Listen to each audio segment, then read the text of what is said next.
The crosswalk signal flashed white. Daniel Jackson stepped into the intersection, his daughter's small hand wrapped securely in his. Tuesday, 3:47 p.m. School had just ended, and Madison Elementary's dismissal created the usual chaos of parents, children, and crossing guards managing afternoon traffic. At 45, Daniel moved with the quiet confidence of a man accustomed to navigating complex situations. His tailored charcoal suit, worth more than most monthly salaries, marked him as successful, but his relaxed demeanor suggested someone comfortable in any environment. 8-year-old Zoe chattered about her science project, her backpack bouncing with each step. "Daddy, can we get ice cream after we pick up the dry cleaning?" she asked, looking up at him with bright eyes that mirrored his own. "We'll see, sweetheart. Let's get across the street first." They were halfway across when Officer Blake Hoffman's patrol car pulled to the intersection.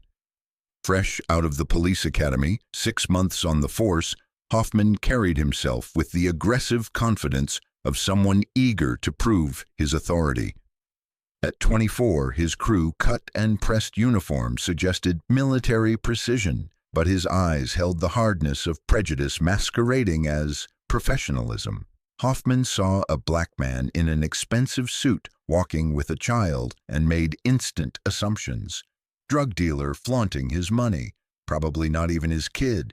The patrol car's window rolled down. "Hey, stop right there!" Daniel paused mid-step, his hand instinctively tightening around Zoe's. The crosswalk signal still showed white. They had the right of way. Pedestrians on both sides of the street stopped to observe the developing situation.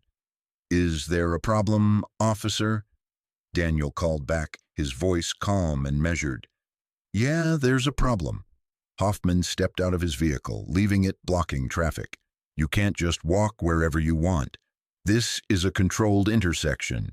Confusion flickered across Daniel's face. "We're using the crosswalk. The signal shows walk. Don't get smart with me." Hoffman's voice carried that particular tone, reserved for people he considered beneath his authority. "I decide when pedestrians can cross." Zoe pressed closer to her father, sensing the tension. Other children walking home from school stopped to stare. Parents pulled out phones, recognizing the brewing confrontation. Keon Williams, a local barber walking home from his shop, immediately started recording. His Instagram Live began streaming to his 3,000 followers. "Y'all, this officer just stopped a man and his daughter for using a crosswalk. The walk signal is literally on right now." Hoffman approached them with his hand resting on his utility belt. "I'm going to need to see some identification." "For crossing the street legally?" Daniel kept his voice steady, aware that his daughter was watching every interaction. "Officer, we have the right of way. The signal indicates we can cross." "I don't care what the signal says. I'm telling you to stop." The intersection began filling with witnesses. Madison Elementary's crossing guard, Mrs. Jasmine Torres, had worked this corner for 12 years. She'd never seen an officer interfere with legal pedestrian traffic. "Officer," she called out, "they're following proper crossing procedures. The signal just changed to walk." Hoffman spun toward her. "Ma'am, I'm handling this situation. Please step back." Daniel knelt to his daughter's level, speaking quietly. "Zoe, remember what we talked about? Sometimes people make mistakes. We stay calm and let them fix their mistakes." The 8-year-old nodded solemnly, but her eyes were wide with confusion and fear. Hoffman returned his attention to Daniel. "Stand up, hands where I can see them." "Officer, my daughter and I are simply crossing the street. We've done nothing wrong." "Crossing without permission, suspicious behavior, possible gang affiliation." Hoffman's voice grew louder, ensuring everyone could hear. "These designer suits don't fool me. I know what you really do." The words hit like physical blows. Daniel felt anger rise in his chest. but 25 years of navigating systemic racism had taught him restraint. Losing his temper would only escalate a situation that was already spiraling beyond reason. Keon's live stream viewer count jumped from 300 to 1,200 as word spread.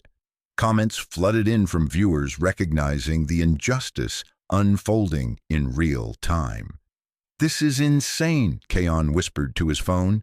"This man is literally being harassed for walking with his daughter. The crossing signal is still showing walk. This officer has zero reason to stop them." Trina Johnson, a social worker heading home from the community center, joined the growing crowd of witnesses. She recognized the systematic targeting immediately. Her own sons faced similar harassment regularly. "This is exactly what we talk about in community meetings," she murmured, pulling out her phone to record from another angle. Hoffman's aggressive posture attracted more attention. Traffic backed up behind his abandoned patrol car. Horns began honking as drivers realized the delay wasn't caused by normal traffic flow. "Officer, you're blocking traffic," Daniel observed calmly. "Perhaps we should move to the sidewalk to discuss whatever concerns you have." "I'll decide where we discuss things." Hoffman stepped closer, using his height advantage to intimidate. "Empty your pockets. Now." The request was completely without legal justification. Daniel hadn't committed any crime, hadn't shown suspicious behavior, hadn't given any reasonable grounds for a search. The demand was purely based on racial profiling. "I'm not emptying my pockets, officer. I haven't committed any crime. My daughter and I were legally crossing the street." Resisting lawful orders, suspicious behavior, failure to comply. Hoffman's hand moved to his radio. "I need backup at Madison and 5th. Possible gang activity." Gang activity. The phrase echoed through the growing crowd like a shockwave. Parents began pulling their children closer. The absurdity of the claim was obvious to everyone present, but Hoffman's escalation tactics were working to create a spectacle. Daniel felt his daughter's hand trembling in his. 8 years old, and she was learning firsthand about injustice and power abuse. The moment crystallized everything wrong with systemic racism. An innocent child being traumatized because her father existed while black in public. "Daddy," Zoe whispered, "are we in trouble?" "No, sweetheart. Sometimes people make very big mistakes. We're not in trouble." Keon's viewer count hit 2,800. Screenshots were already circulating on Twitter and Facebook. The hashtag #Crosswalk while black began trending locally within minutes. Hoffman called for backup despite having no legal grounds for the stop. His training had emphasized officer safety and controlling situations, but nothing in his 6 months of experience had prepared him for the growing crowd of hostile witnesses. "Everyone step back," he shouted. "This is police business." "This is harassment," Trina Johnson called out. "That man hasn't done anything wrong." "Ma'am, interfering with police business is a criminal offense." Isaiah Martinez, a local teacher, joined the crowd. He recognized Zoe from substitute teaching assignments. The child's frightened face made him physically sick. "That's one of our students," he told others nearby. "This is completely inappropriate. She's 8 years old." The human cost of racial profiling was playing out in real time. An elementary school child was learning that being black in America meant you could be stopped, questioned, and humiliated for no reason beyond existing in public spaces. Daniel made a decision. His daughter's well-being outweighed his pride. If de-escalating required temporary compliance with illegal demands, he would protect Zoe first and address the injustice later. "Officer, I'm going to reach for my wallet to provide identification. My movements will be slow and deliberate." "Finally showing some sense," Hoffman muttered.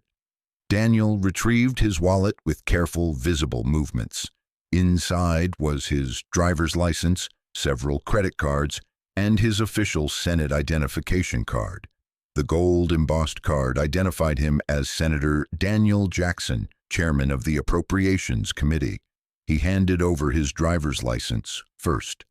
Hoffman glanced at the ID without really reading it. "Address matches this neighborhood. What do you do for work?" The question hung in the air like a loaded weapon. Daniel had several options. He could identify himself immediately and watch Hoffman's attitude change instantly. He could continue letting the officer dig himself deeper into a career-ending hole. Or he could use this as a teaching moment for his daughter about dignity under pressure. "I work for the government," Daniel said simply. "Government job, huh? Maintenance? Custodial work?" The assumptions were breathtaking in their casualness. Hoffman looked at a well-dressed black man and automatically assumed the lowest-level employment possible. Keon's live stream exploded with outrage. Viewers were sharing the video across multiple platforms. The comment section became a stream of disbelief and anger. "Y'all, this officer just asked this man if he's a janitor," Keon narrated quietly. "Look at this man's suit. Look at his watch. This is pure racism in action." Trina Johnson stepped forward despite Hoffman's warnings. "Officer, you're harassing a father walking his child home from school. This is completely inappropriate." "Ma'am, I warned you about interfering." "I'm not interfering. I'm witnessing. There's a difference." The crowd grew larger as word spread through the neighborhood. Madison Elementary parents began arriving as news of the confrontation reached the school's communication network. What had started as routine pedestrian harassment was becoming a community incident. Hoffman began to realize his situation was spiraling beyond his control. Dozens of people were recording. Traffic was backing up for blocks. His backup hadn't arrived, and the crowd's energy was shifting from curious to hostile. "Sir, I'm going to need you to come with me for further questioning." "On what grounds?" Daniel's voice remained calm, but steel entered his tone. "What crime do you suspect me of committing?" "Suspicious behavior, possible gang affiliation, failure to comply with lawful orders." "I've complied with every lawful order. Crossing the street isn't suspicious behavior. And accusing me of gang affiliation based on what evidence?" The legal questions trapped Hoffman. His training hadn't prepared him for articulate subjects who understood their rights. Most people either submitted immediately or became aggressive enough to justify arrests.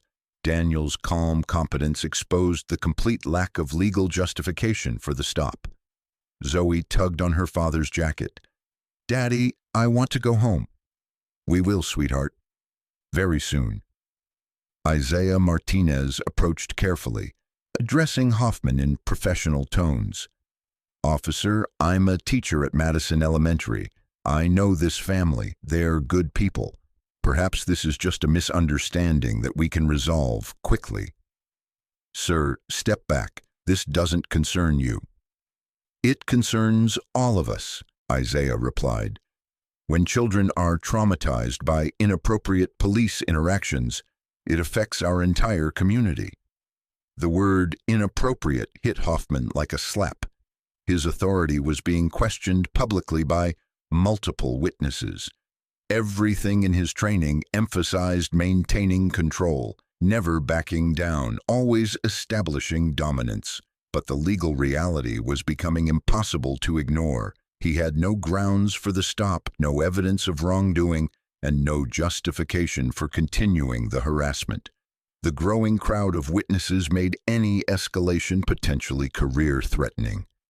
Sirens approached from the distance.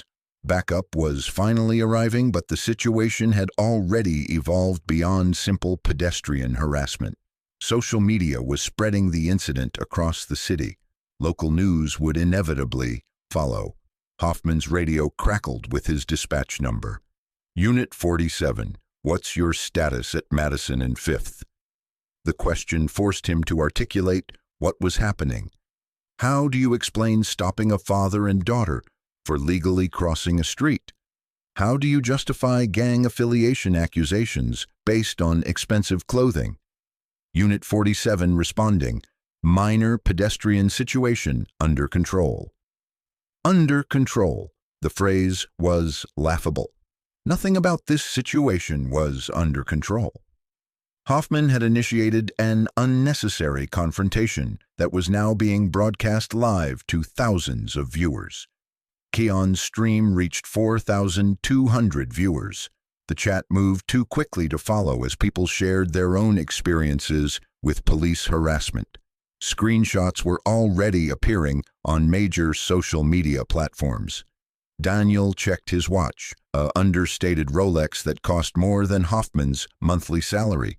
3:52 p.m., 5 minutes since this incident began, but it felt like hours. Officer, my daughter has homework and after-school activities. If you don't have specific charges to file, I'd like to complete our legal crossing and go home. The reasonableness of the request highlighted the absurdity of the situation. A backup patrol car arrived and Officer Maria Santos stepped out. 20-year veteran, she immediately recognized the problematic nature of the scene. Santos surveyed the crowd, the blocked traffic, the recording phones, and Hoffman's aggressive posture. Her experience told her this was a situation that needed de-escalation, not enforcement. Blake, what's the situation here? Hoffman was trapped. Explaining his actions to a senior officer in front of dozens of witnesses would expose the complete lack of justification for the stop. Pedestrian stop, possible suspicious activity.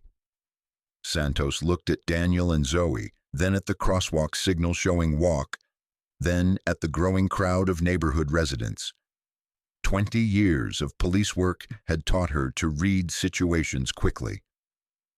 Sir, she addressed Daniel professionally, I apologize for any inconvenience. Are you and your daughter trying to cross the street?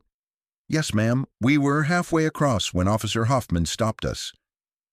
Santos looked at the signal, which was still showing walk. She looked at Hoffman with barely concealed irritation. Blake, they have the right of way. The signal indicates pedestrian crossing. The public correction stung. Hoffman's face reddened as his lack of justification became obvious to everyone present. Trina Johnson called out from the crowd, Officer Santos, this has been going on for 10 minutes. This man and his daughter were legally crossing when your officer stopped them for no reason. Santos nodded acknowledgement. She'd seen enough questionable stops in her career to recognize racial profiling when it occurred. The crowd's anger was justified, and Hoffman had created a situation that could easily explode into something much worse.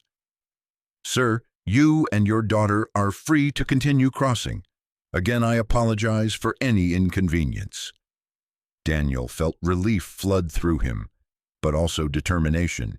This incident would not be forgotten or ignored.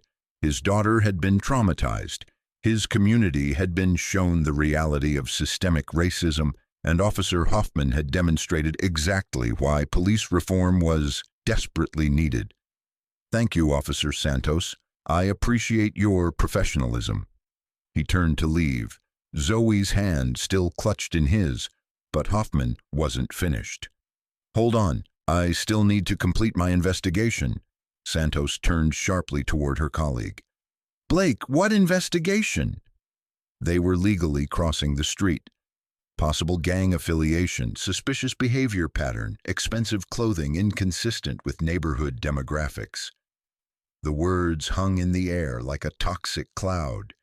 Even Santos, who had defended questionable stops before, couldn't justify this level of racial profiling. Daniel stopped walking.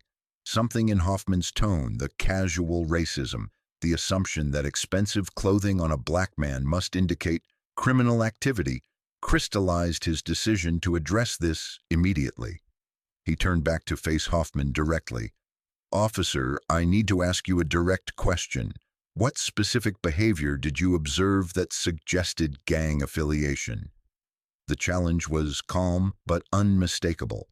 Daniel's voice carried authority that made everyone present pay attention.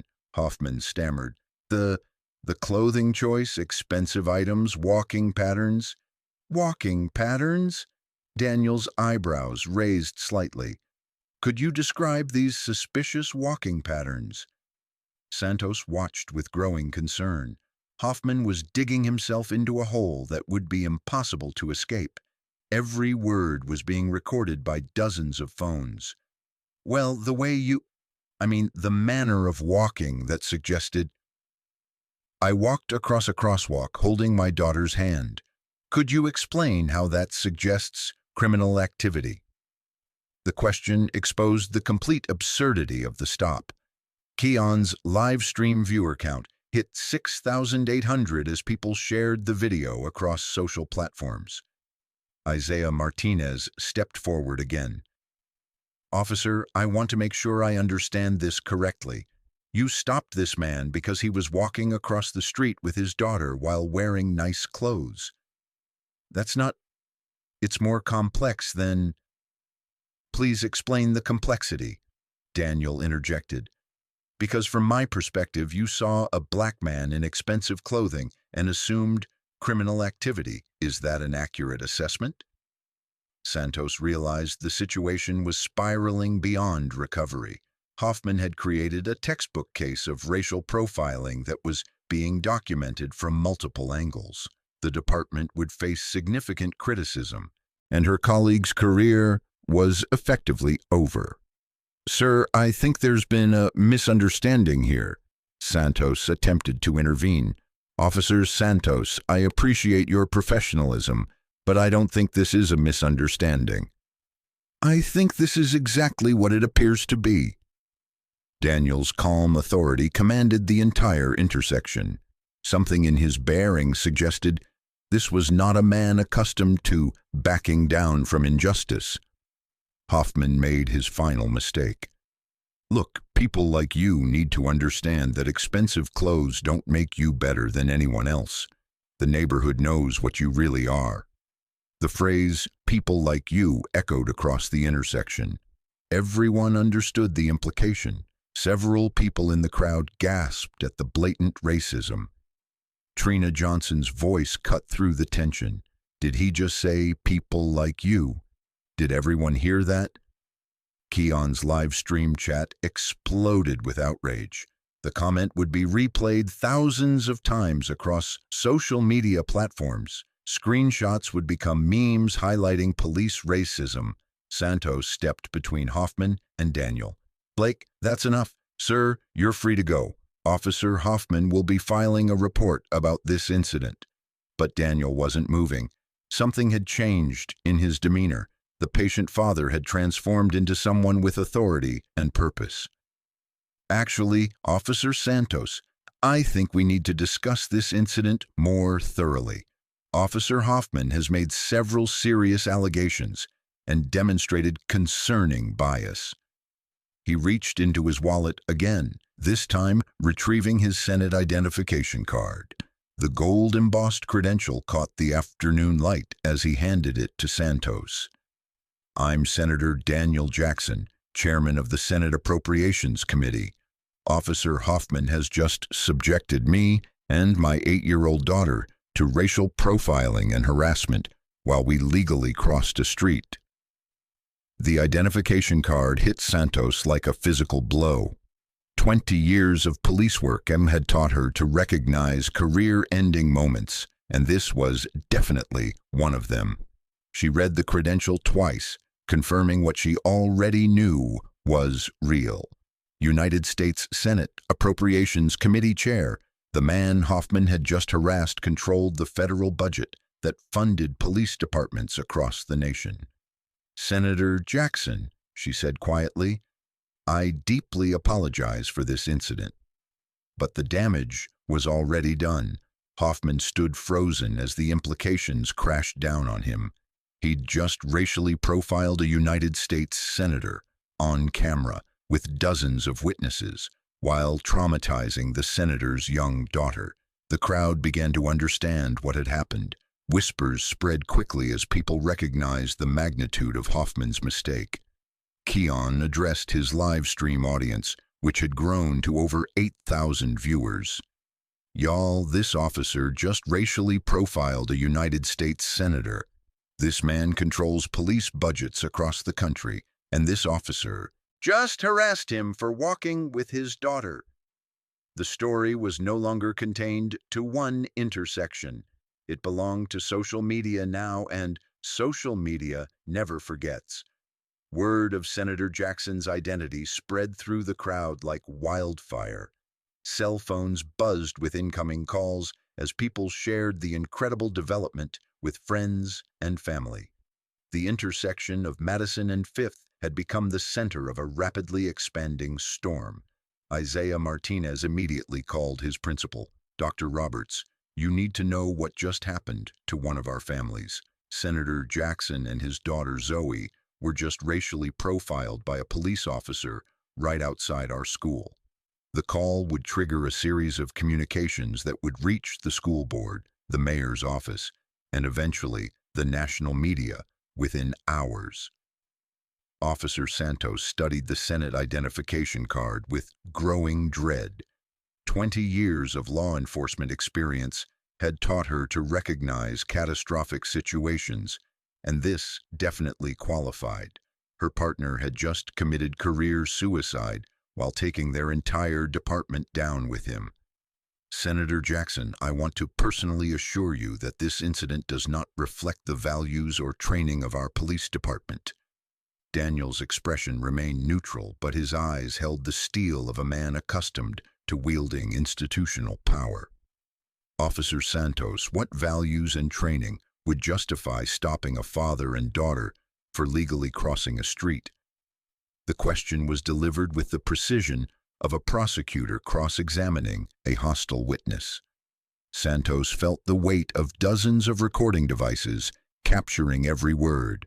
Hoffman remained frozen in place. His earlier confidence evaporated completely. 6 months of police academy training had covered use of force, report writing, and traffic procedures, but nothing had prepared him for accidentally profiling a United States senator. Zoe tugged on her father's jacket again.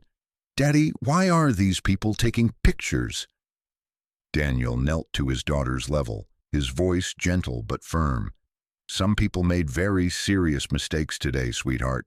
When people in positions of authority make mistakes, it's important that everyone learns from them." The crowd had grown to nearly 50 people. Madison elementary parents, neighborhood residents, and people drawn by the social media coverage continued arriving. Local blogger Marcus Thompson appeared with his professional camera equipment, recognizing a story with national implications. Keon's live stream had reached 12,000 viewers. Comments poured in from across the country as the video spread through social networks. Screenshots were already appearing on Twitter with hashtags gaining momentum. Captain Lisa Reynolds arrived in an unmarked police vehicle, having been dispatched by a nervous watch commander who'd received multiple calls about the incident. At 52, Reynolds had navigated 2 decades of law enforcement politics through careful decision-making and crisis management. This situation required both skills immediately. She surveyed the scene quickly, blocked intersection, growing crowd, recording phones, and her officers standing with what appeared to be a well-dressed black man and young girl. Santos's body language suggested serious trouble. "Captain Reynolds," Santos called out with obvious relief, "we have a situation here that requires your immediate attention." Reynolds approached the group, noting the crowd's hostile energy and the multiple recording devices. "What's the nature of the situation?" "Ma'am, this is Senator Daniel Jackson, chairman of the Senate Appropriations Committee. Officer Hoffman initiated a pedestrian stop that has raised concerns about potential profiling." The words hit Reynolds like ice water. She'd attended enough federal law enforcement conferences to know exactly who Senator Jackson was. His committee controlled billions in police funding, and his reputation for thorough oversight was legendary throughout law enforcement circles. "Senator Jackson," she said formally, "I'm Captain Reynolds. Could you brief me on what occurred here?" Daniel's response was measured and precise. "Captain, Officer Hoffman stopped me and my daughter while we were legally crossing this intersection. He demanded identification, accused me of gang affiliation, suggested I was engaged in suspicious behavior, and made several comments indicating racial bias." He paused, letting the weight of the accusations settle. "All of this occurred while my 8-year-old daughter watched and listened." Reynolds felt her career prospects shifting beneath her feet. This was the kind of incident that ended careers, triggered federal investigations, and resulted in department-wide policy overhauls. "Senator, I deeply apologize for any inappropriate treatment you and your daughter experienced. I want to assure you that this incident will be thoroughly investigated." "Captain, this isn't about apologies. This is about systematic problems in law enforcement that traumatize children and destroy community trust." Trina Johnson stepped forward from the crowd. "Captain, I recorded the entire incident. This officer specifically said, 'People like you' to the senator. He assumed criminal activity based purely on race. The public nature of the evidence made containment impossible." Reynolds realized that traditional damage control strategies wouldn't work when dozens of witnesses had recorded everything. Hoffman finally found his voice. "Captain, I was following standard procedures for suspicious behavior assessment. The expensive clothing seemed inconsistent with neighborhood demographics." The explanation made everything worse. Reynolds watched in horror as her officer explicitly articulated racial profiling criteria on camera. "Officer Hoffman," she said sharply, "I need you to return to your vehicle immediately and await further instructions." But Senator Jackson wasn't finished.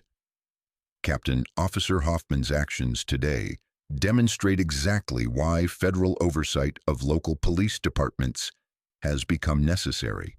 This isn't an isolated incident. It's a pattern of institutional bias that affects thousands of families."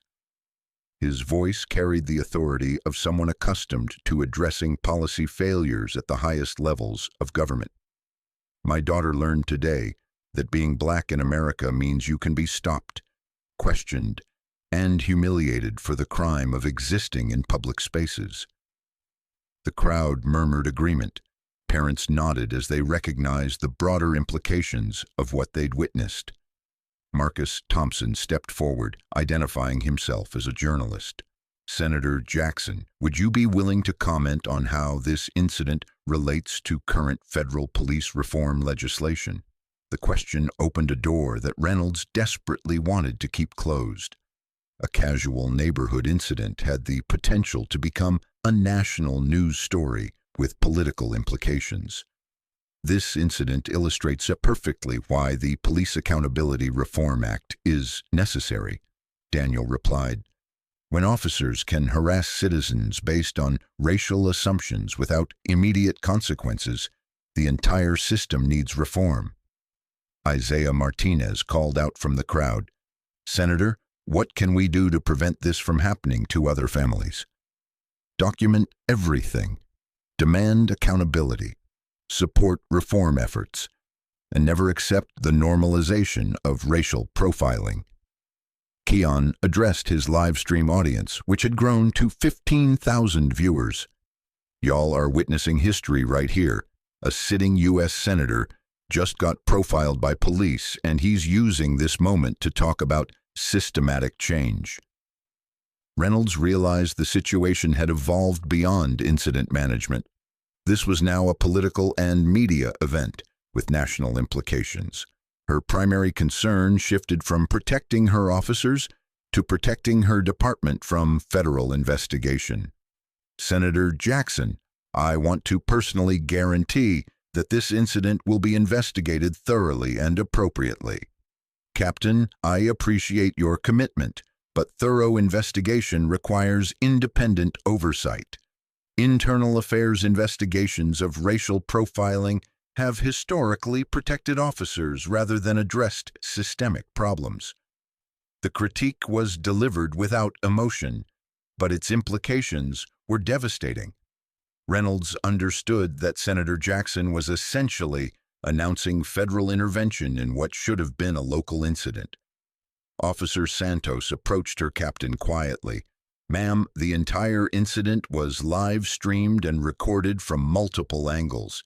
There's no question about what happened here." Reynolds nodded grimly.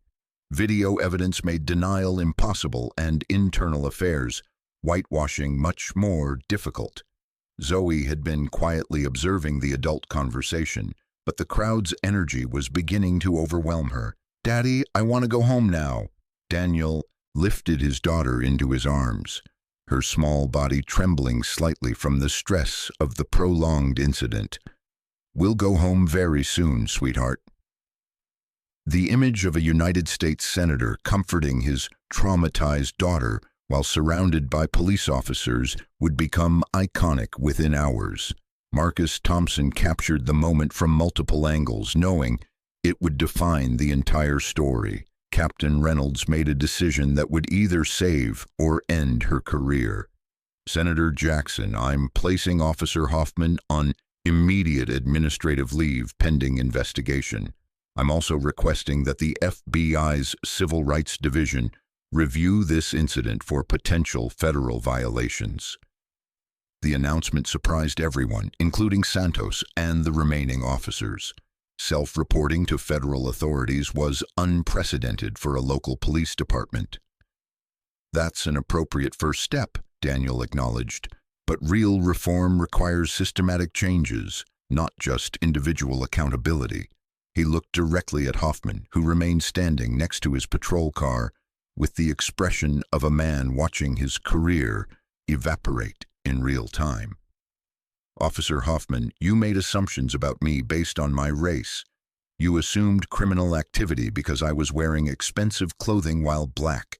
You traumatized my daughter and demonstrated exactly why police reform is necessary."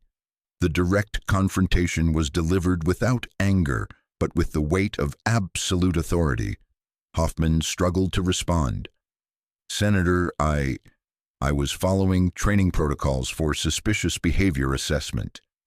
"Your training protocols include racial profiling?" The question trapped Hoffman completely. Admitting racial bias meant accepting responsibility for discrimination. Denying it meant calling his own explanation a lie. Reynolds intervened quickly. "Officer Hoffman, you're directed to remain silent and await further instructions from Internal Affairs." But the damage was done. Hoffman's admission that racial profiling was part of his training protocols would become a central piece of evidence in any subsequent investigation. Marcus Thompson addressed the crowd. "Everyone who witnessed this incident today has become part of a historic moment. This video footage will be studied in police academies and civil rights courses for years to come." The crowd began to understand the broader significance of what they'd witnessed. This wasn't just a local incident. It was a defining moment in ongoing conversations about police reform and racial justice. Trina Johnson raised her voice above the crowd noise. "How do we make sure this leads to real change and not just another buried incident report?" Senator Jackson set his daughter down gently but kept her hand in his. "By staying engaged, by demanding transparency, by supporting elected officials who prioritize police reform." He looked directly at the recording phones. "And by sharing this story until systematic change becomes inevitable." Keon's live stream audience had grown to 18,000 viewers. The incident was being shared across every major social platform. Screenshots had been turned into memes highlighting police racism. Local news stations had begun calling their newsrooms. The intersection that had been the site of routine pedestrian traffic an hour ago had become the epicenter of a national conversation about police reform. Reynolds felt the weight of institutional responsibility settling on her shoulders. Her department's response to this incident would define its relationship with the community for years to come. "Senator, I want to schedule a meeting with you to discuss systematic reforms that could prevent similar incidents." "Captain, I appreciate the offer, but systematic reform requires community input, not just police department promises. Any meaningful changes need to involve the people who are affected by these policies." Isaiah Martinez stepped forward. "Senator, the Madison Elementary Parent Association would like to be involved in any reform discussions. Our children witnessed this incident today." "The Neighborhood Merchant Association wants to participate too," added Kayon, still streaming to his growing audience. "Business owners see this kind of harassment regularly." The incident was transforming into something larger than anyone had anticipated. What began as casual racial profiling was becoming a catalyst for community-wide police reform efforts. Reynolds recognized that the traditional law enforcement approach of containment and internal investigation wouldn't work here. The community was mobilizing, the media was engaged, and a United States senator was personally invested in ensuring change. "We'll schedule community meetings to discuss reform proposals," she announced. "Full transparency throughout the process." Daniel checked his watch again. 4:15 p.m., nearly 30 minutes since Officer Hoffman had stopped them for legally crossing a street. His daughter needed to get home, but the implications of this incident extended far beyond their personal schedule. "Captain Reynolds, I'll be following this investigation closely through my committee's oversight responsibilities. Federal police funding comes with accountability requirements that many departments have ignored for too long." The warning was delivered diplomatically, but its meaning was clear. Senator Jackson's committee controlled billions in federal police funding, and this incident had demonstrated the need for stricter oversight. Hoffman remained silent beside his patrol car, processing the reality that his 6-month police career was effectively over. Racial profiling a United States senator while being recorded from multiple angles was the kind of mistake that couldn't be explained away or ignored. Officer Santos approached Senator Jackson one final time.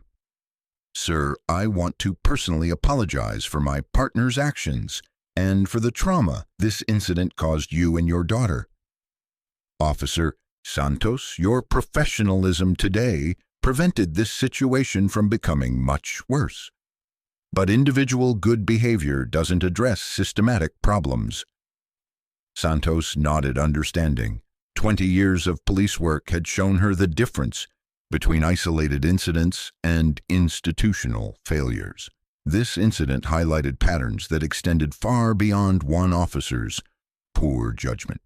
The crowd began dispersing as word spread that the immediate confrontation was ending, but the digital record would continue growing. Videos from multiple angles were being uploaded to social media platforms. Local news stations were preparing evening coverage. National media would inevitably follow. Marcus Thompson approached Senator Jackson as he prepared to leave. "Senator, this incident is going to be national news within hours. Do you have any final comments about police reform?" Daniel considered the question while watching his daughter play with other children who had gathered during the incident.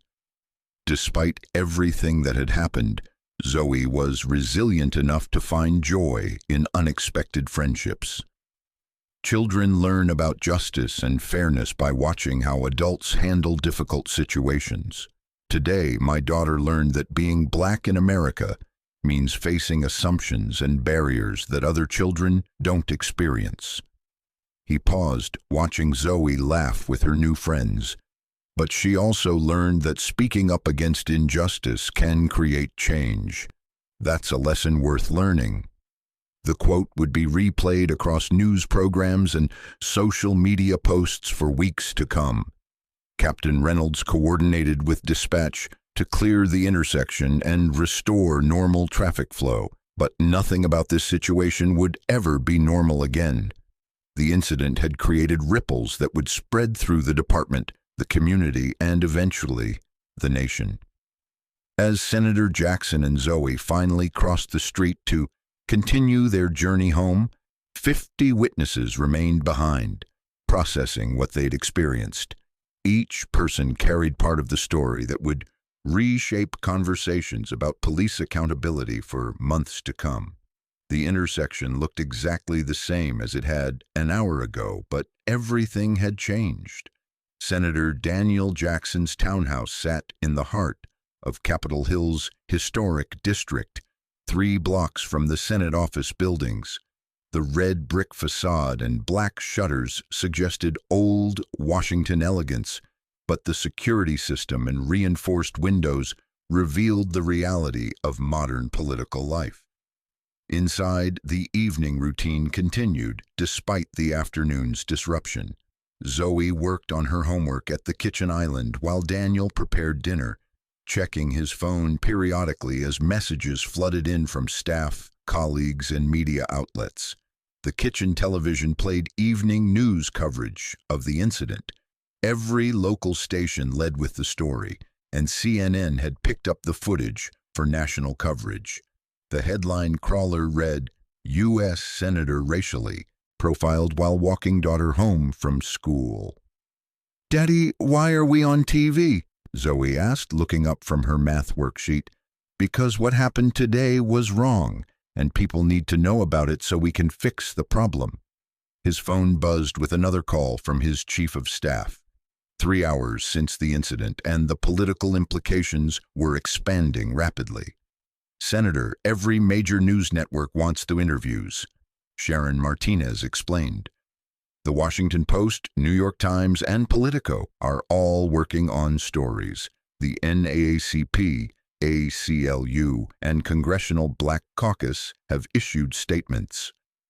Daniel stirred pasta sauce while juggling the phone.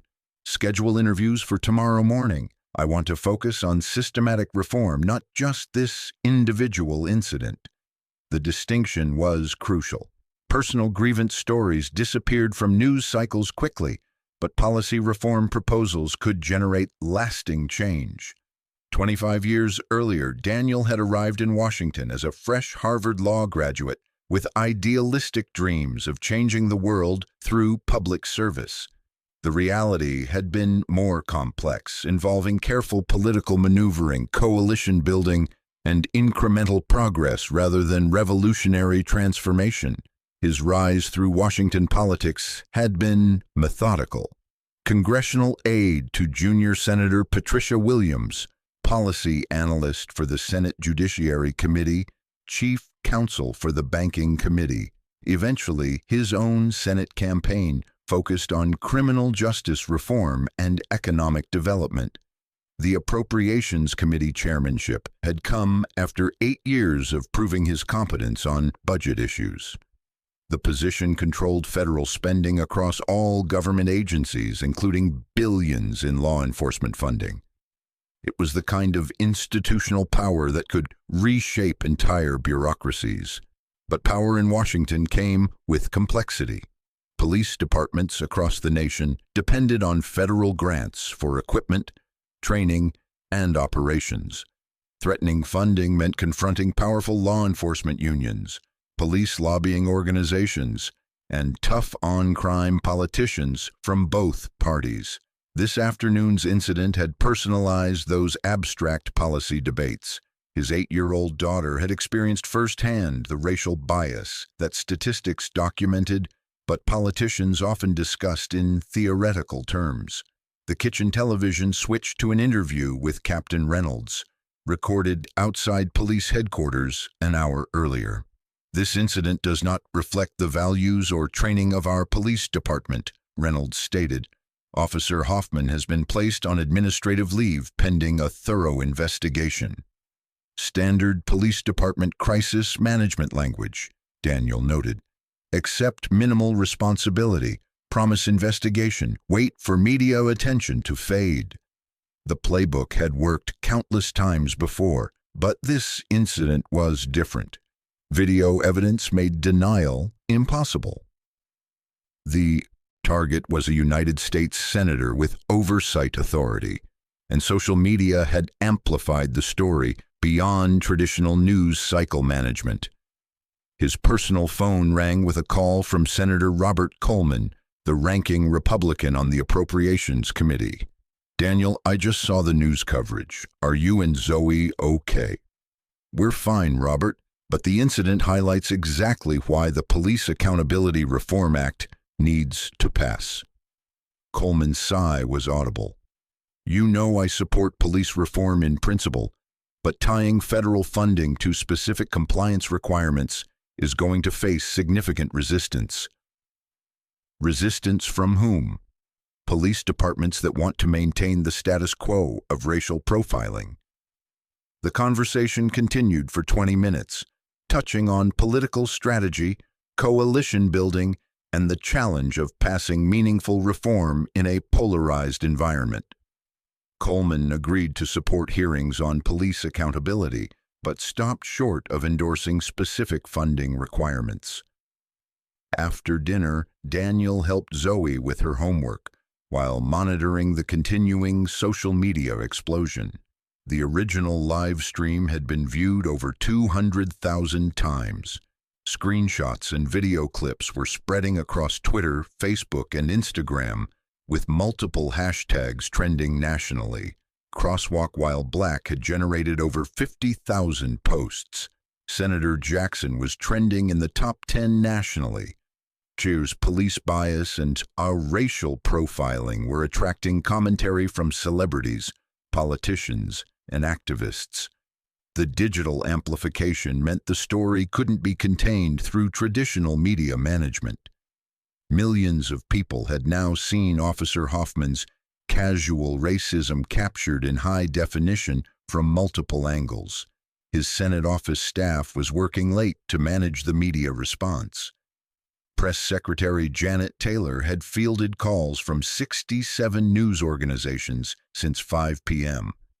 The story was becoming an international example of American racial tensions. "Dad, my teacher wants to talk to you tomorrow," Zoe announced while practicing spelling words. She said what happened was very serious. Isaiah Martinez had called the school principal immediately after witnessing the incident. By evening, the Madison Elementary administration had developed a communication strategy for addressing the incident with students and parents. Dr. Rachel Roberts, the principal, had worked in urban education for 15 years. She'd seen how police interactions affected children's sense of safety and belonging. This incident would require careful handling to prevent lasting trauma. The evening news cycle brought additional developments. Officer Blake Hoffman's background emerged through public records requests. Fresh out of the academy, no prior disciplinary actions, but his social media history revealed concerning patterns. Screenshots of Hoffman's Facebook posts showed casual use of racial stereotypes, sharing of articles questioning Black Lives Matter protesters, and commentary suggesting that urban crime required aggressive policing tactics. The digital trail painted a picture of someone whose bias existed long before he joined the police force. Captain Reynolds found herself in damage control mode, fielding calls from the mayor's office, police union representatives, and federal oversight agencies. The FBI's Civil Rights Division had opened a preliminary inquiry within hours of her self-referral. Chief David Sterling, a 30-year veteran of the police force, understood that this incident threatened to unravel decades of community relationship building. His department had worked carefully to improve relations with minority communities following several controversial incidents in the past decade. "Captain, walk me through exactly what happened and how we're responding," Sterling requested during an emergency meeting with senior staff. Reynolds presented a detailed timeline: Officer Hoffman's unjustified pedestrian stop, his escalating racial profiling, Senator Jackson's measured response, and the complete documentation of everything by multiple witnesses. "The video evidence is overwhelming," she concluded. Hoffman explicitly stated that expensive clothing was suspicious on a black man in that neighborhood. "There's no legal justification for the stop and clear evidence of racial bias." Sterling reviewed the social media coverage on his tablet. The story had reached national prominence with coverage in the Washington Post, New York Times, and major television networks. "Federal implications?" "Senator Jackson chairs the committee that controls our federal funding," Reynolds replied. "His oversight authority means this incident could affect police budgets nationwide if it's positioned as an example of systemic problems requiring federal intervention." The broader context was what worried Sterling most. Local police departments depended on federal grants for equipment, training, and special operations funding. Congressional oversight of police accountability could reshape law enforcement nationwide.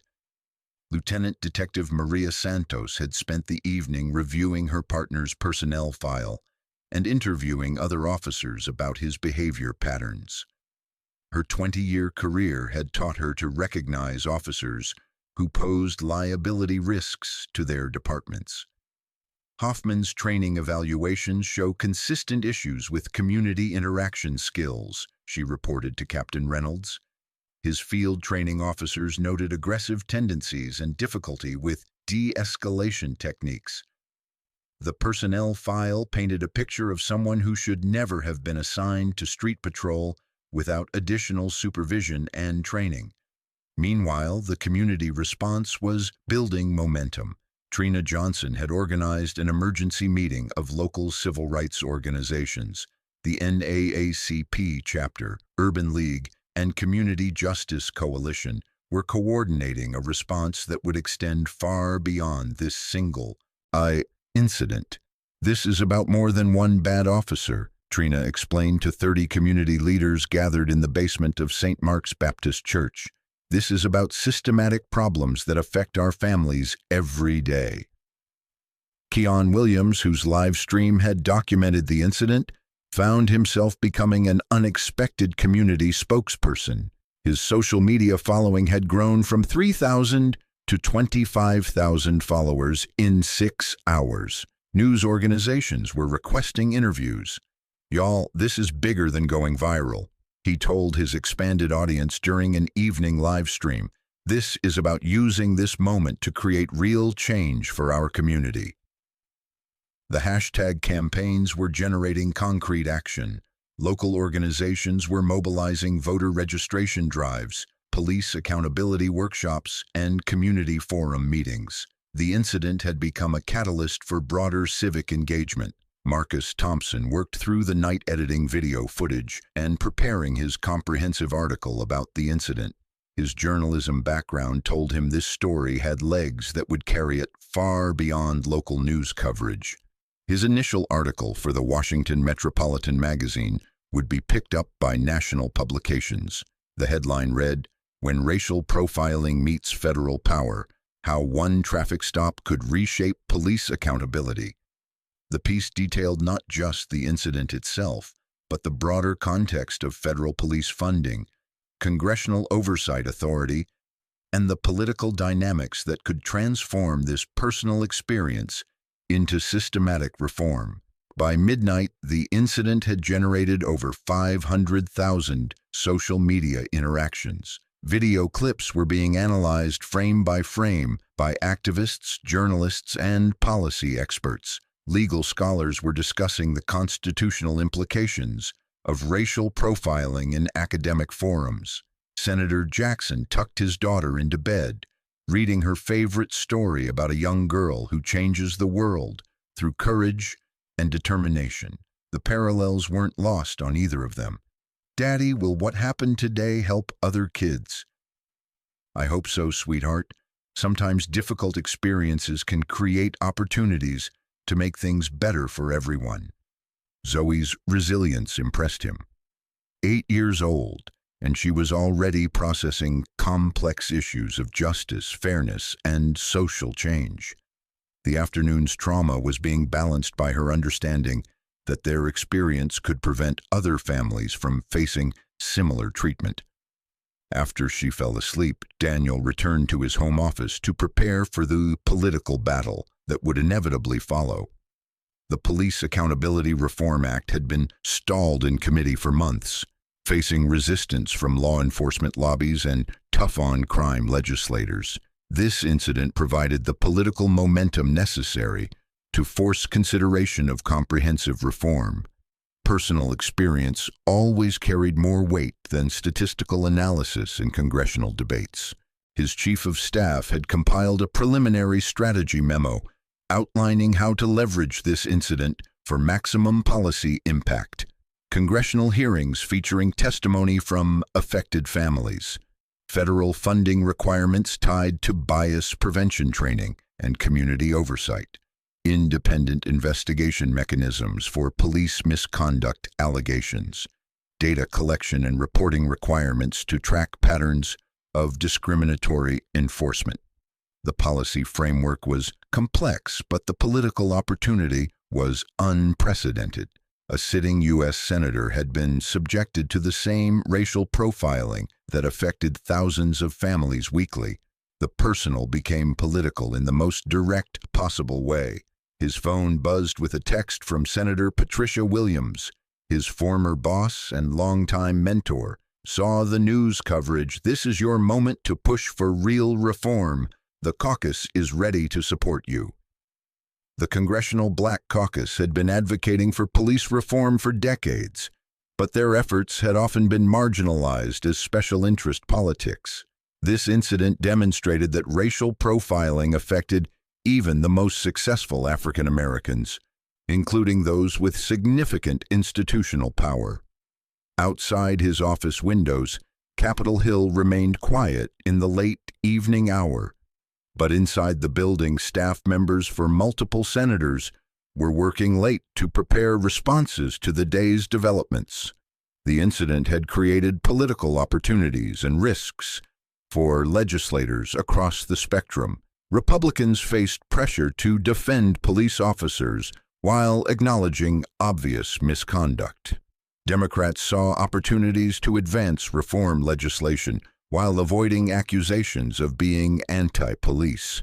Tomorrow would bring a cascade of political responses, media interviews, and policy proposals. But tonight, Senator Jackson focused on the personal reality that his daughter had learned difficult truths about racial bias in America. The intersection of Madison and 5th Street looked peaceful under the streetlights, traffic flowing normally in both directions. But the events of that afternoon had set in motion forces that would reshape police accountability discussions nationwide. Sometimes the most powerful political moments emerge from the most ordinary circumstances. A father walking his daughter home from school, a routine crosswalk, a traffic stop that revealed the reality of racial profiling in America. The personal had become political, and the political was about to become transformational. Wednesday morning, 6:47 a.m. Senator Daniel Jackson's alarm hadn't gone off yet, but his phone was already buzzing with notifications. CNN, MSNBC, and Fox News were leading their morning coverage with the Crosswalk incident. The story had achieved the kind of saturation that defined news cycles for weeks. Downstairs in the kitchen, Zoe ate breakfast while watching cartoons, blissfully unaware that footage of her traumatic experience was being analyzed on morning talk shows across the nation. Daniel checked his messages while preparing coffee, noting that overnight social media engagement had exceeded 1 million interactions. The Washington Post's front page headline read, "Senator Profiled When Police Bias Meets Federal Power."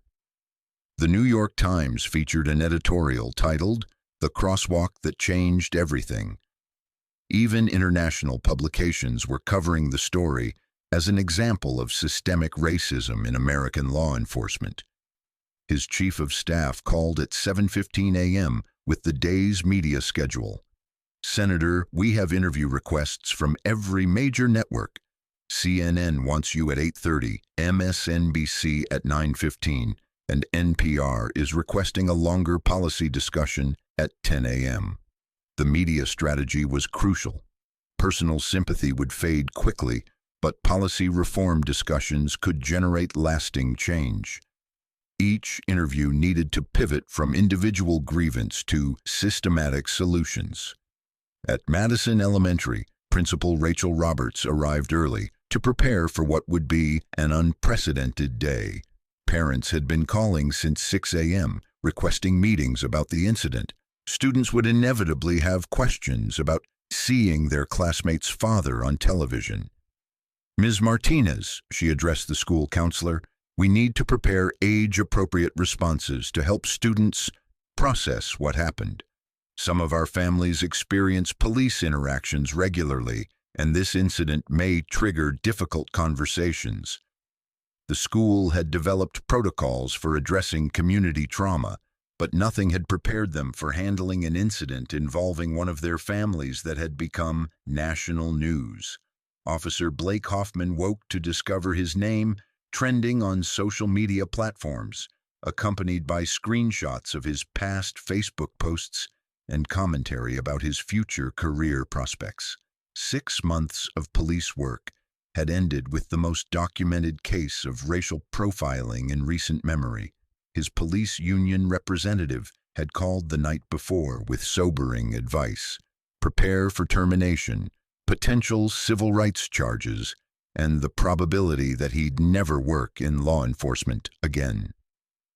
Captain Lisa Reynolds faced the most challenging morning of her 20-year career.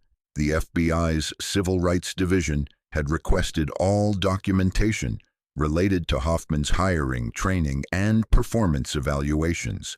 Internal Affairs was conducting its own investigation under unprecedented scrutiny. Chief David Sterling scheduled an emergency press conference for 10 a.m., knowing that the department's response would define its relationship with the community for years to come. Standard damage control wouldn't work when a U.S. senator had been victimized while being recorded from multiple angles. The social media explosion continued growing overnight. Crosswalk While Black had generated over 150,000 posts. Celebrity activists, professional athletes, and politicians were sharing the video with commentary about their own experiences with racial profiling. Keon Williams found himself at the center of a media storm he'd never anticipated. His barbershop had received calls from news organizations offering payment for interviews. His live stream had been viewed over 400,000 times, making him an accidental documentary filmmaker. "Y'all, this is crazy," he told his morning Instagram audience.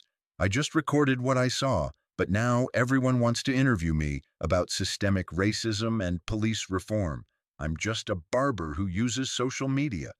But his authentic, unfiltered perspective had resonated with audiences tired of sanitized news coverage. His working-class commentary provided grounding for academic policy discussions.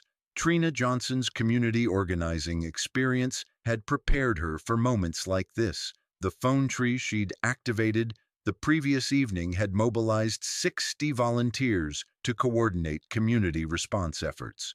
"We have a 2-week window while media attention is focused," she explained during an early morning strategy meeting. "After that, the news cycle moves on, and politicians forget about reform promises." The Community Justice Coalition had developed a specific agenda: civilian oversight board implementation, bias training requirements for all officers, and federal funding tied to accountability measures. The window of opportunity needed to be maximized before attention shifted elsewhere. Senator Jackson arrived at CNN's Washington bureau at 8:25 a.m., 5 minutes before his scheduled interview with anchor Anderson Cooper. The makeup artist noted that he appeared calm and focused, despite having experienced a traumatic incident less than 24 hours earlier. "Senator Jackson, thank you for joining us," Cooper began. Yesterday afternoon, you experienced something that happens to Black Americans regularly, but rarely gets documented so thoroughly. Walk us through what happened. The interview provided a platform to articulate the broader context of racial profiling while personalizing the policy debates that typically remained abstract. Anderson, what happened to my daughter and me represents the daily reality for thousands of families. The difference is that my position gives me a platform to address systematic problems that usually remain invisible. Cooper followed up with policy questions about federal funding and accountability measures. Senator Jackson was prepared with specific legislative proposals that could prevent similar incidents. The Police Accountability Reform Act includes provisions for bias training, community oversight, and consequences for departments that fail to address discriminatory practices. Yesterday's incident demonstrates exactly why these measures are necessary. The interview generated immediate response on social media. Clips were shared thousands of times within hours, extending the story's reach and keeping policy discussions prominent in public discourse. Meanwhile, Officer Hoffman's background continued, generating negative coverage. His social media history revealed a pattern of racial insensitivity that suggested yesterday's incident wasn't aberrant behavior, but consistent with his personal beliefs. Screenshots of his Facebook posts were compiled into Twitter threads documenting casual racism, support for aggressive policing tactics, and dismissive comments about Black Lives Matter protesters. The digital trail painted a picture of someone whose bias predisposed him to racial profiling. Police Union Representative Carl Martinez faced the impossible task of defending the indefensible. Hoffman's actions were documented from multiple angles, witnessed by dozens of people, and legally unjustifiable. Our position is that Officer Hoffman made errors in judgment that don't reflect his training or his department's values, Martinez told reporters gathered outside police headquarters. But the defense rang hollow when contrasted with video evidence of explicit racial profiling and Hoffman's documented social media history. The political responses were predictable but significant. The Congressional Black Caucus issued a statement calling for immediate passage of the Police Accountability Reform Act. Progressive Democrats seized on the incident to advocate for defunding police departments that failed to address bias. Republican responses were more nuanced, with some condemning Hoffman's behavior, while others emphasized isolated incident narratives rather than systematic problems. Senator Robert Coleman, the ranking Republican on appropriations, issued a carefully worded statement. Yesterday's incident was inappropriate and concerning. We must ensure that all citizens are treated with dignity and respect by law enforcement officers. The statement supported Senator Jackson personally while avoiding commitment to specific reform measures. At 10 a.m., Chief Sterling's press conference drew a packed room of local and national media. His prepared statement acknowledged departmental failures while promising comprehensive reform. Yesterday's incident represents a complete failure of our training, supervision, and accountability systems. Officer Hoffman's actions violated every principle of constitutional policing and community service. The admission was unusually direct for police leadership, but video evidence made denial impossible. We are implementing immediate reforms, including bias training for all officers, enhanced supervision protocols, and community oversight mechanisms. This incident will never be repeated. Questions from reporters were aggressive and focused on systematic problems rather than individual accountability. Chief Sterling, how many similar incidents have occurred that weren't documented by social media? What specific training failures allowed Officer Hoffman to believe racial profiling was appropriate? How can the community trust reform promises when police departments have made similar pledges before? Each question highlighted the broader context of police accountability failures and community distrust that extended far beyond one incident. The FBI's civil rights investigation was proceeding rapidly. Special Agent Janet Rodriguez had been assigned to lead the inquiry, bringing 15 years of experience investigating police misconduct cases. "The video evidence is comprehensive," she reported to her supervisor. "Multiple angles, clear audio, dozens of witnesses. This is one of the most documented cases of racial profiling we've investigated." The federal investigation would parallel local internal affairs processes, but with different standards and potential consequences. Civil rights violations carried federal criminal penalties that could include prison time.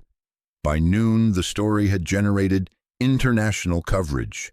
BBC, Deutsche Welle, and Canadian Broadcasting Corporation featured the incident as an example of ongoing racial tensions in American policing. The international attention added diplomatic pressure to domestic policy discussions. American soft power depended partly on moral authority regarding human rights and equality, and documented racial profiling of elected officials undermined that authority.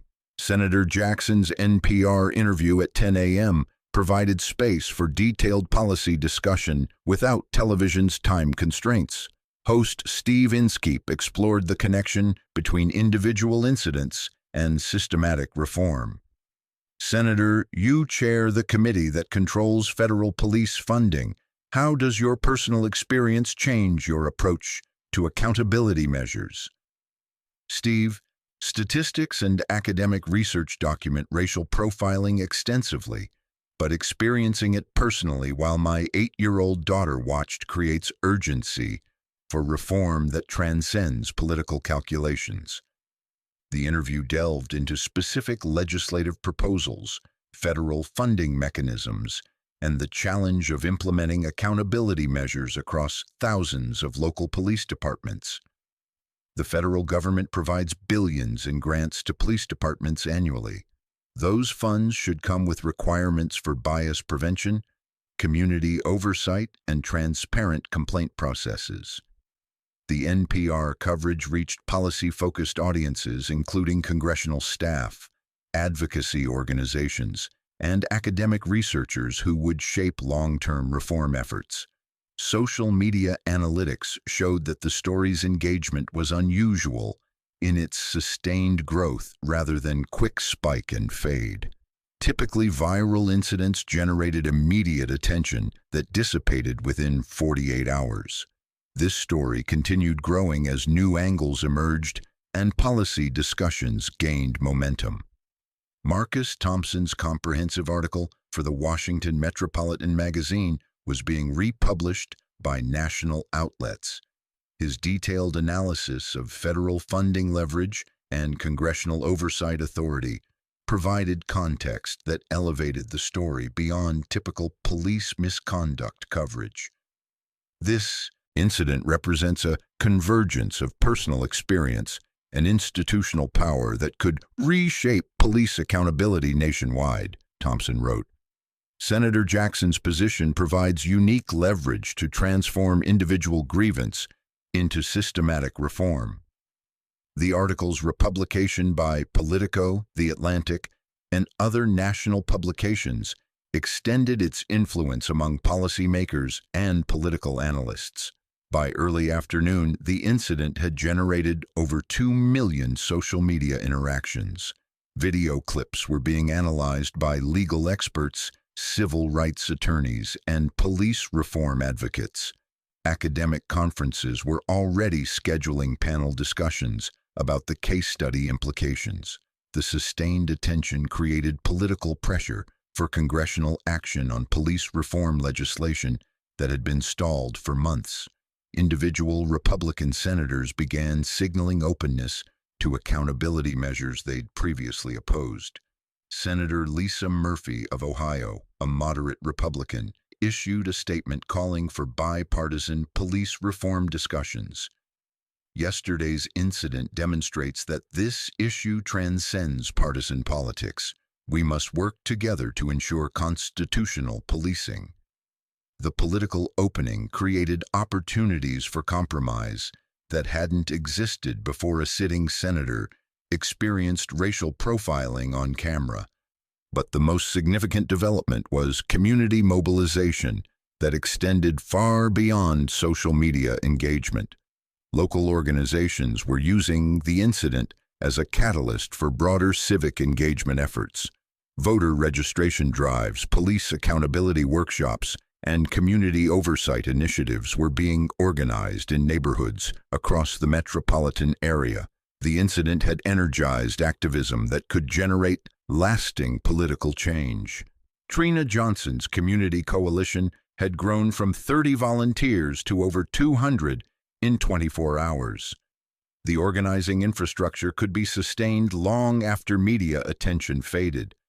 "This moment won't last forever," she reminded volunteers during an afternoon planning meeting, "but we can use it to build permanent structures for police accountability and community empowerment." The strategic approach recognized that viral incidents created temporary opportunities that required immediate action to generate lasting change. As afternoon news cycles continued the coverage, Senator Jackson prepared for the most important interview of the day. The PBS NewsHour segment would provide 20 minutes for comprehensive policy discussion without commercial interruption.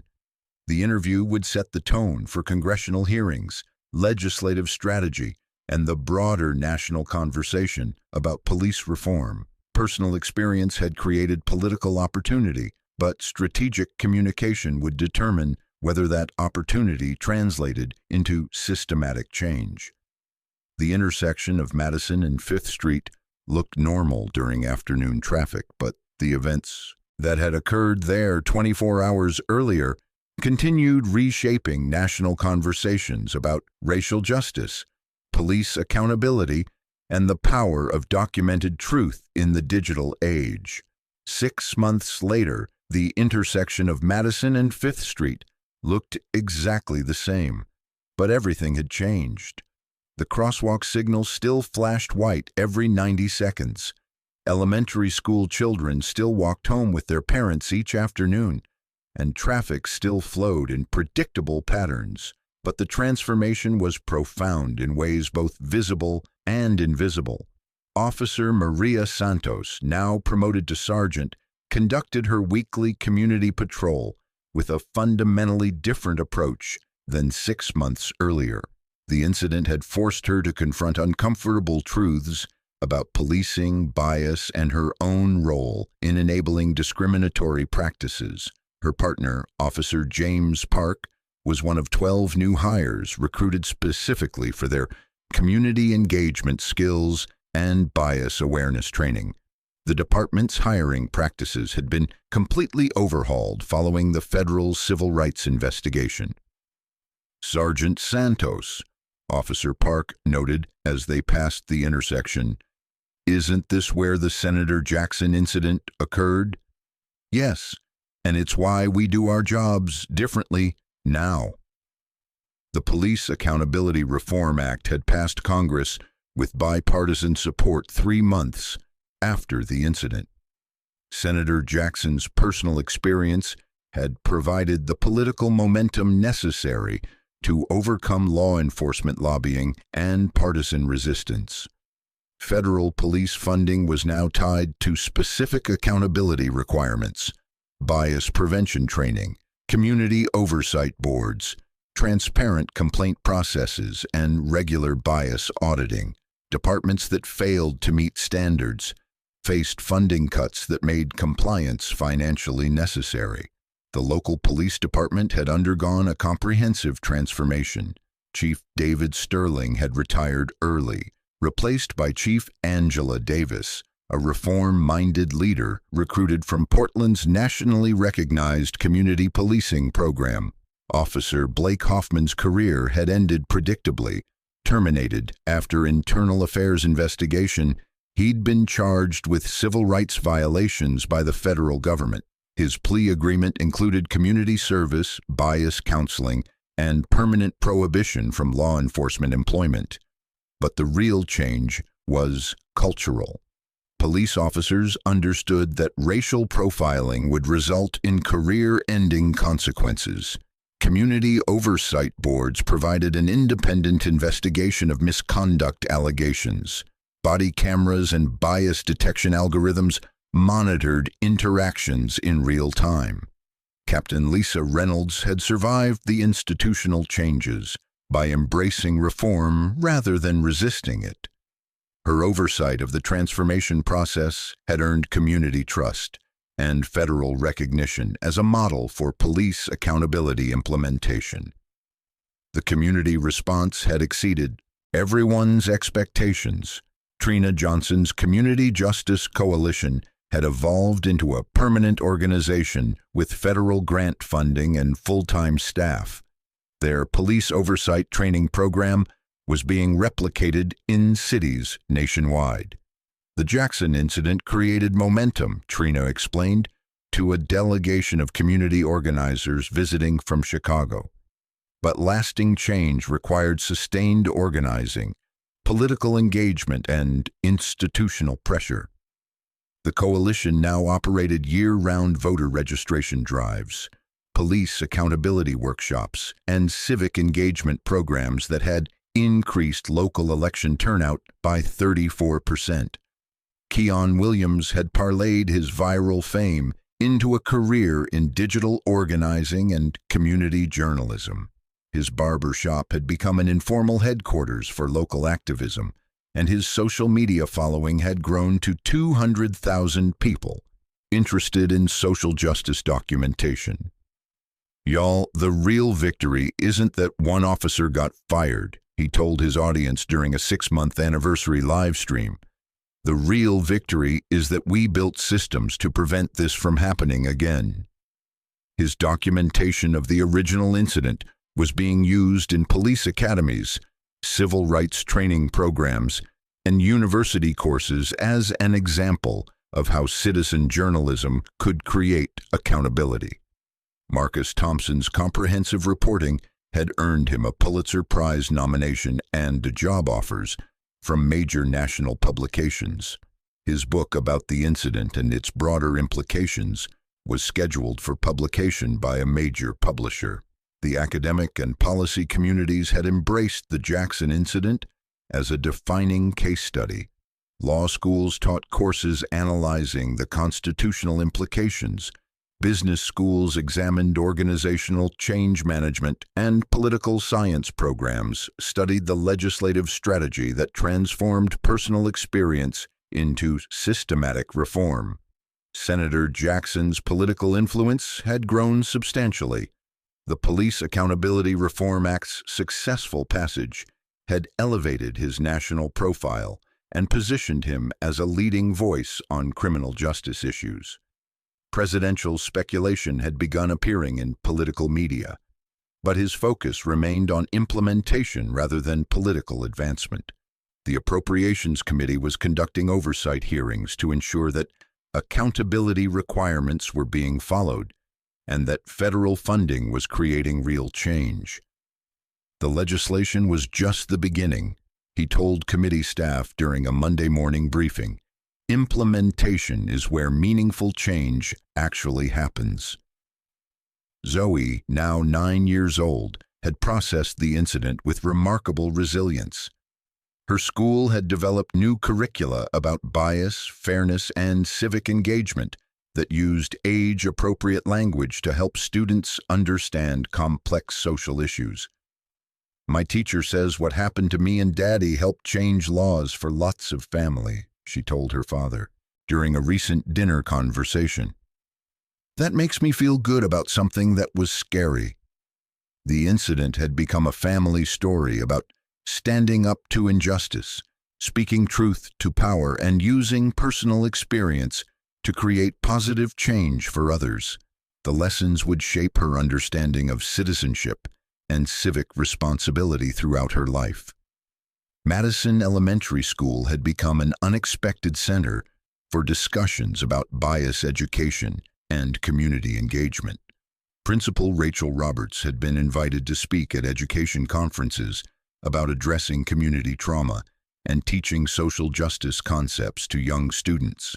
The Jackson incident forced us to confront how racial bias affects our students daily, she explained to a conference of elementary school administrators.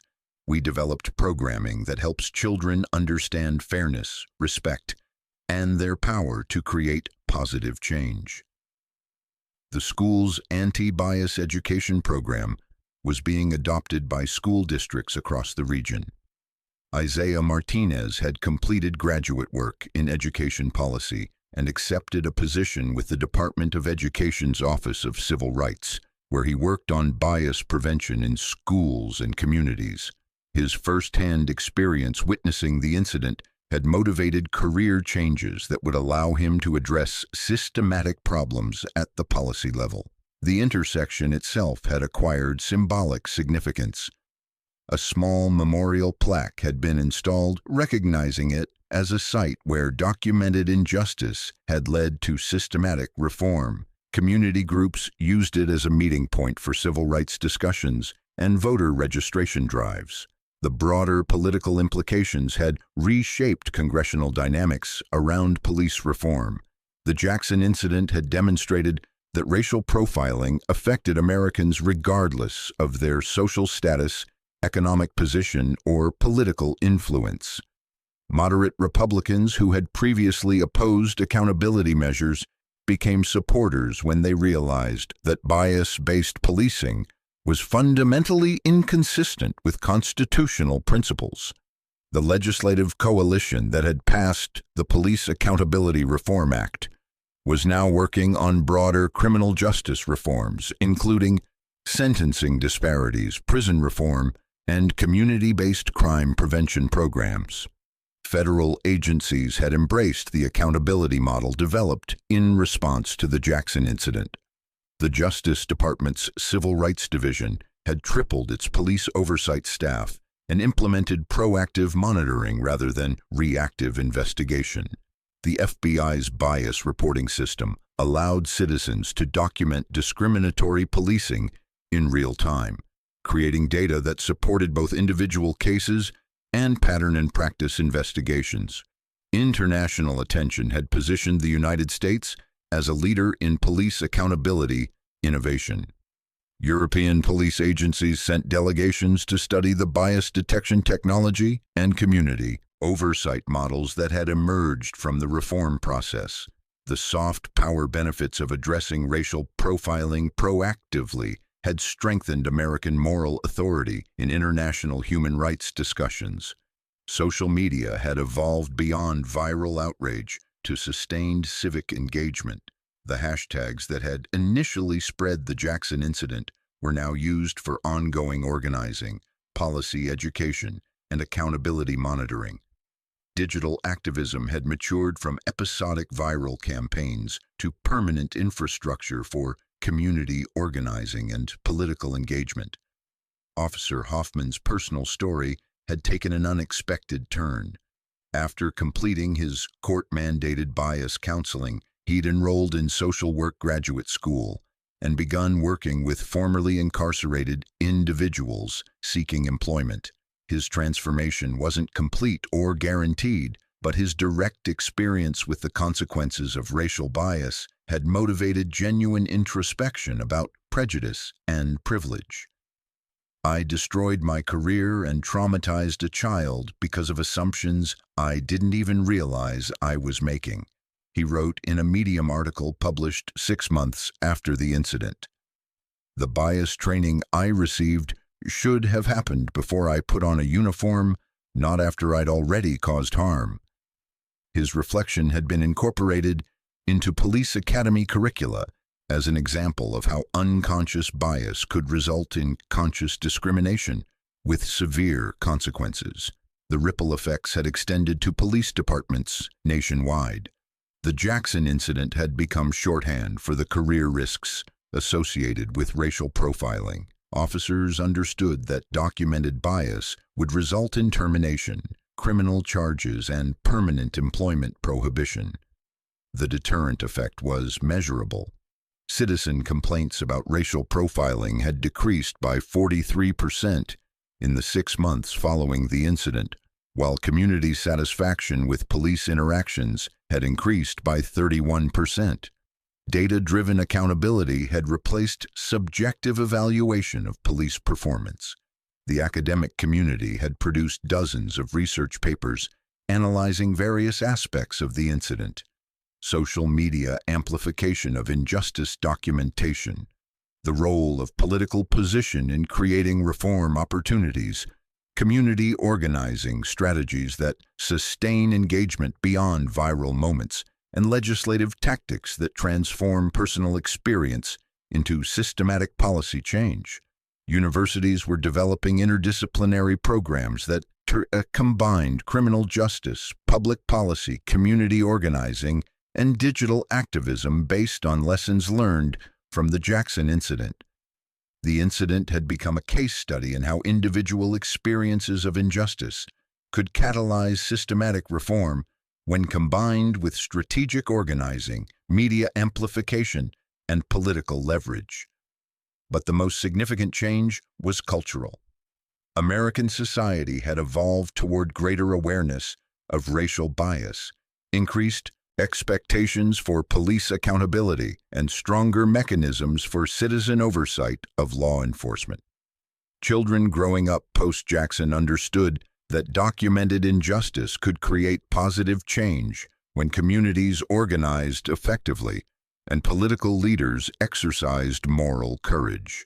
The intersection of Madison and 5th Street remained a busy crosswalk where elementary school children walked home each afternoon. But it had also become a symbol of how ordinary moments could become catalysts for extraordinary change when courage met opportunity and individual experience became collective action.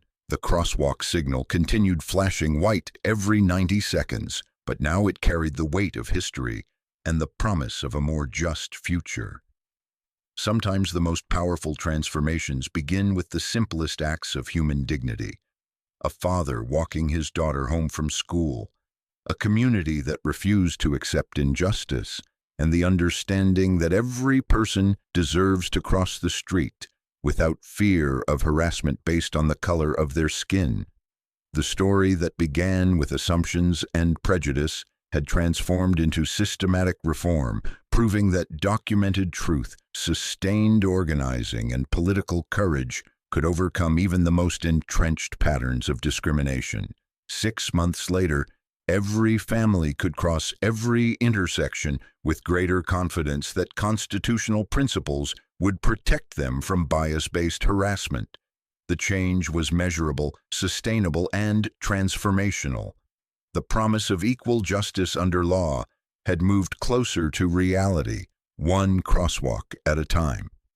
1 year after the incident, Senator Daniel Jackson stood at the same crosswalk where everything had changed.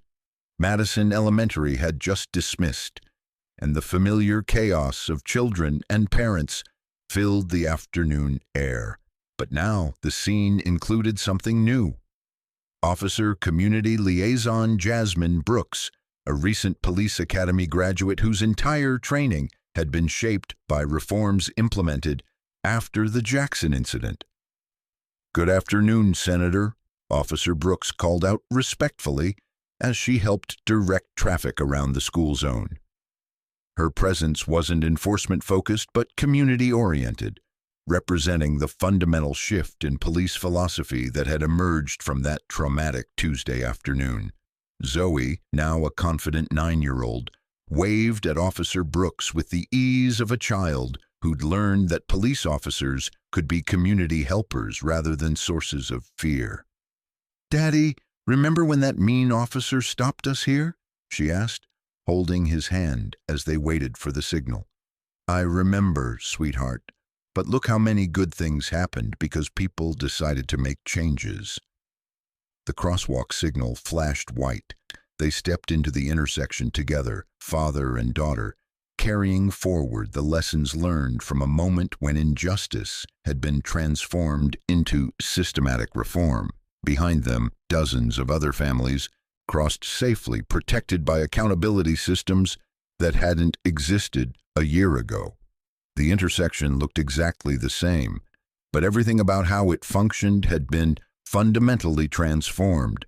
Sometimes the most important changes begin with the simplest acts of courage, refusing to accept injustice, documenting truth, and believing that ordinary people can create extraordinary change when they work together. The story that began with racial profiling had become a story about the power of community organizing, political leadership, and the understanding that individual dignity deserves institutional protection.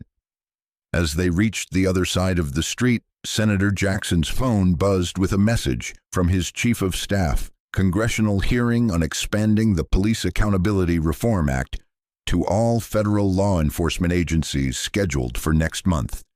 Your testimony will be the centerpiece. The work continued.